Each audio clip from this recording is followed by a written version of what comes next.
Hello বন্ধুরা, আসসালামু আলাইকুম। তোমরা সবাই কেমন আছো? আশা করি ভালো আছো। আমিও ভালো আছি। আজকে আমি মোকা মাছের চচ্চড়ি করবো সবজি দিয়ে। মোকা মাছগুলি আমি কেটে ধুয়ে পরিষ্কার করে নিয়েছি।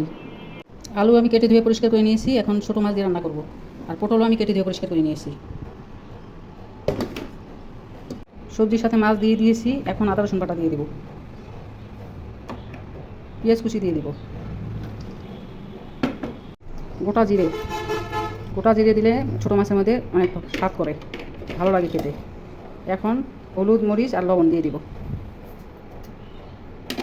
সব কিছু একসাথে মেখে নেবো তেল দিয়ে। এখন তেল দিয়ে দিব। সব কিছু ভালো মতো মেখে নিব। খুব ভালো করে মাখাতে হবে। যত মশলা দিয়ে মাছ, তরকারি, সবজি যত ভালো করে মেখে রান্না বসানো হবে, ছোটো মাছের তরকারিটা তত খেতে স্বাদ হবে।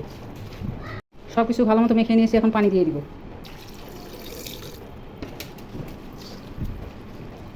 এখন ঢাকনা দিয়ে চুলার মধ্যে বসিয়ে দিব। ঢাকনা উঠে দেখি কী অবস্থা। তরকারির মধ্যে বলক চলে এসেছে। এখন তরকারিতে টমেটো দিয়ে দিব।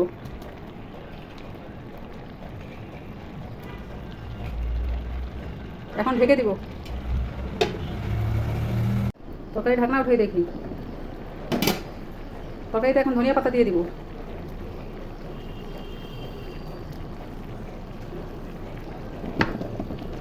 এখন ঢেকে রেখে দিব। তরকারি পানি শুকাবে। তরকারি ঝোল শুকিয়ে গেছে। আর 10 মিনিটের মতো তরকারি রান্না করে তরকারিটা নামাই নিব। তরকারিটা হয়ে গেছে।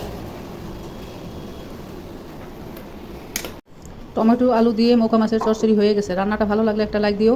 আমার ইউটিউব চ্যানেলটা সাবস্ক্রাইব করে আমার ফেসবুক পেজ ফলো করো। কথা হাফেজ, বাই বাই। নতুন কোনো রান্নার রেসিপি নিয়ে আবার আসবো।